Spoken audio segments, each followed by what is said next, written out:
Hey, what is up ladies and gentlemen? Today we're talking about The Amazing Spider-Man number 38. We will be going through the entire comic book, so spoiler warning ahead if you haven't read it yourself. And at the end, I will be giving my thoughts and opinions on it, so do stay tuned for that. If you enjoyed this video at any point, make sure to like and subscribe, and without further ado, let's jump right into this comic. Where we last left off Spider-Man, he was on his way to go rescue Randy from the Repo Man, who had just swallowed up Rek-Rap. Upon arriving at the house in Queens, he does meet the repossessor, but unfortunately the repossessor does get a good grasp on Spider-Man and ends up swallowing him. And this book starts off immediately from that point. Now we move on to everyone's favorite character, Rek-Rap. Last we left him off, he had recently been swallowed up by the repossessor man, and was confronted by the Insidious 6 members of Limbo. So we really think, oh, this guy's about to get into some crazy conflict with him. But no, cutting over to his side of the story, it looks like the entire time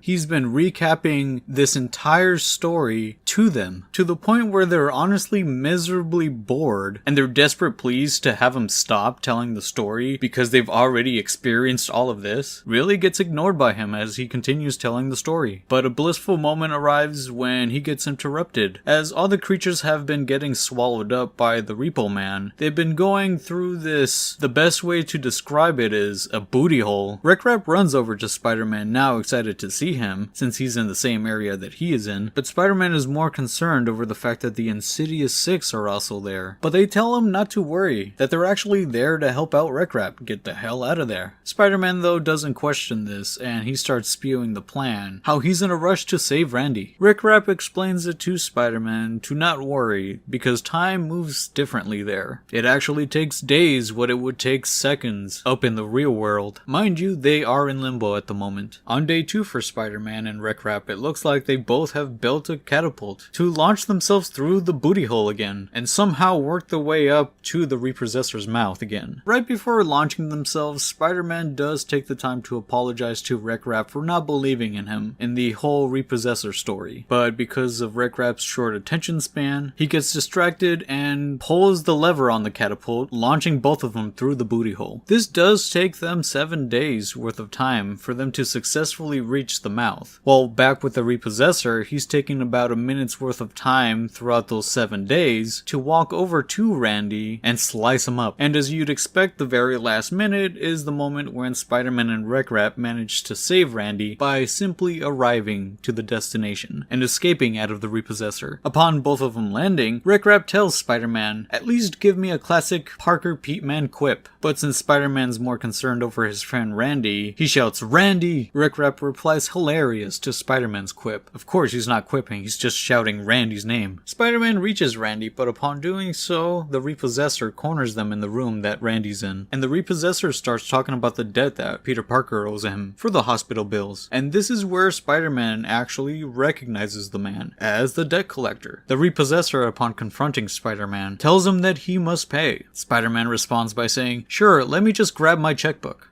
Like, dude, really, you want money now? Are you serious? But the repossessor responds by saying that money's no good at this point. He really has to swallow up Spider-Man whole, or at least get a good bite out of him. Since both Randy and Spider-Man are cornered in this room, it's easy for the repossessor to hold on to Spider-Man and begin swallowing him again. In a good rescue though, Rek-Rap shows up and pushes a whole couch through the repossessor's mouth, stopping him from swallowing Spider-Man, while also quipping the name Randy, as he heard from Spider-Man earlier. Rek-Rap doing this though gives Spider-Man an idea, and this is when he thwips a disc lamp and connects that with the repossessor's face, and using the weight of the disc lamp, he throws it inside of the repossessor's mouth, and since it's connected to his face, it also pulls his face through the portal dimension within the repossessor, which causes an incursion-like scenario where the repossessor just boops out of existence, and we don't really get told what happens to him. Rek-Rap though, upon confronting Madeline Pryor about this entire scenario with the repossessor, she rewards him with an entire parade in Limbo, featuring all of his Insidious 6 member friends, successfully ending the mysterious story arc with Rek-Rap and the repossessor. Although the story doesn't end there, we tonally shift our story to a more serious tone. Now we're following Randy's perspective after being rescued by Spider-Man and Rek-Rap, and he's talking to Luke Cage. They're both going on about how they're trying to draw up some attention attention and hype to try to get the law removed banning superheroes. Hammerhead is able to see Randy's success through the news on the television, while at the same time he's being caressed by his girlfriend that he's been hanging out with since the wedding issue back in issue 31, I believe. Hammerhead makes a comment about Randy over how he's a stupid kid and gonna mess a good thing up. While he's watching TV, he gets a call from one of his goons, claiming that he's taken out a gang of vampires. Hammerhead tells his goon to drop off a few of Mr. Negative's masks to try to make it seem like Mr. Negative's the one that's behind all this. The very next day though, Hammerhead ends up meeting up with multiple gang leaders to try to put himself on top of everyone else and let them know that he's the only one preventing other gang leaders on making a move on each other. So as long as they don't betray him, he's basically good. One of the gang leaders that he talks with mentions how Tombstone's daughter is trying to prevent some of the other gangs to claim some of her territory now that Tombstone's out. We change our sights over to Harlem Hospital Center, where we're joined by Janice, the Beetle, who's just accompanying her dad, Tombstone, in his hospital room. As Tombstone's unconscious, Janice is trying to keep him up to date by telling him how some of the other gangs are trying to make some moves on his territory, but she's making a stop on that. She's not allowing any of that to go down on her area, or at least her dad's area. And this is where she gets confronted by Randy, who walks in. He confronts her on whether Tombstone really wanted her to do all this with the gangs. Janice brushes him off by saying, "Oh, you care now? I thought you were busy getting the super cops back on the streets." Randy claims that he's trying to restore balance so that what happened at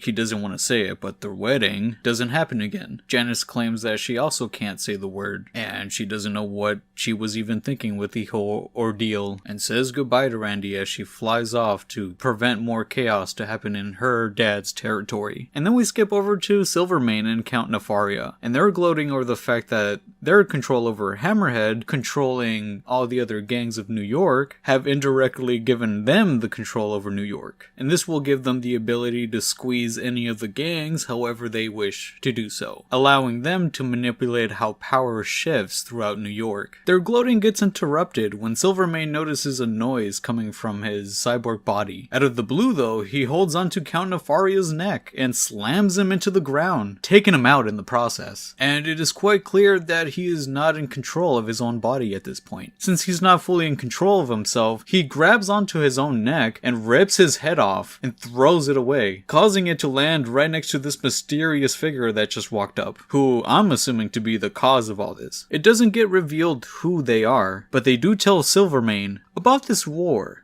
I think it sounds kind of fun, but it seems like they just took out Silvermane and Count Nefaria and just put themselves up on the pedestal as the head of all this. And we're left off on a to be continued. So what do I think about the comic book itself? Well, I honestly enjoyed it, but it was definitely one of the average ones. With how quickly it sort of went by, it sort of was like, okay, Peter went down to Limbo and then he came back up. And the craziest thing about it was that he went through a whole asshole portal twice. First time when he got swallowed up by the repossessor and ended up where Rek-Rap was with all the Insidious 6 members, and then the second time when he teamed up with Rek-Rap to build a catapult to launch him through the booty hole again. Like, I kid you not, they got away with drawing an asshole in this comic book. It would have been interesting to actually expand on the story with Rek-Rap and Spider-Man over their adventure of going through the entire process. I mean, he spends 7 days going through the entire process with Rek-Rap, but all we get are small acknowledgements over where they currently are in their adventure, but it's not really expanded upon, which would have been the more interesting aspect about this. And it's funny putting Spider-Man in another time scenario where time moves slower in one dimension than it does in another, similar to how he lost MJ with the whole Raven storyline back in the day. There is a subtle joke that Rek-Rap brings up about giant flies and how delicious they are. It would have been funny, like I said, to more expand on that and see what happened with those giant flies, because right before they both escape, Spider-Man mentions how he doesn't want to talk about it, so we just get to assume what the hell even happened with the giant flies. Although it was interesting to see the repossessor be very ominous right before he slashed up Randy, but of course Randy ended up getting saved right before that happened. In general, it would have just been crazy seeing the repossessor be violent overall. Like in the previous issues, we did get to see him go into apartments and just cause chaos, but we don't get to see what that chaos is. I did like the part where Spider-Man does confront the repossessor over the debt that he has to pay by saying, sure, let me just grab my checkbook. As like, dude, you really want me to pay right now? Like, I'll give you the money. But of course, at this point, he just wants to eat Spider-Man. Followed by another moment that I liked where Rek-Rap ended up saving Spider-Man's life from getting swallowed up again. Where Rek-Rap threw a couch inside of the repossessor's mouth and yelled, "Randy!" Since earlier, for some reason, he interpreted Spider-Man's shout for Randy as a spider quote. And in this scenario, he's using it. I appreciate the touch on that joke. Apparently, Madeline Pryor had a deal with Rek-Rap where he gets to parade around the city with the Insidious 6 members. Well, the city in Limbo, after his success bringing in the repossessor. That part had me questioning, like, how did that even happen? Where did Rek-Rap get to the point where he actually had a deal with Madeline Pryor to do this in Limbo? And the only thing that I can think of is that he figuratively tattletold. So he ran up to Madeline Pryor and was like, yo, I got some juicy details about this repo guy, but I won't tell you unless you let me parade around the city with my Insidious 6 members. And somehow she gave in to that request, causing Rek-Rap to spill the beans on the repossessor's extracurricular activities that he's doing, successfully causing him to parade around the city in Limbo. Like, what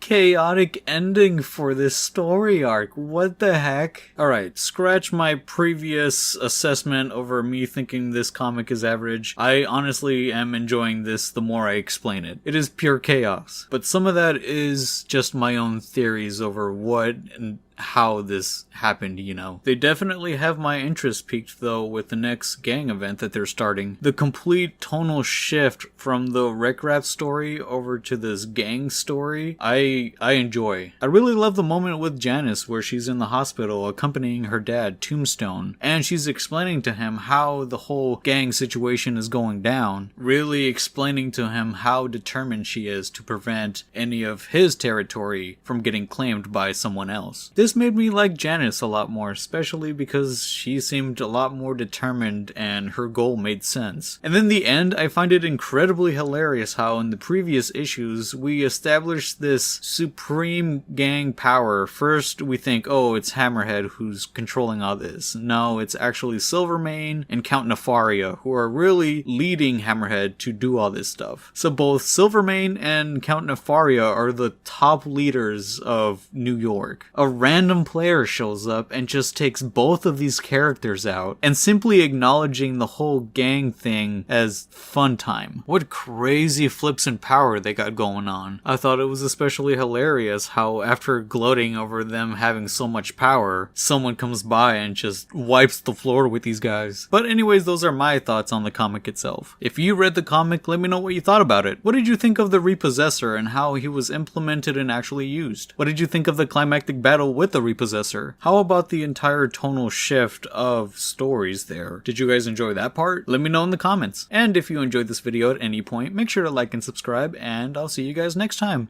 Peace.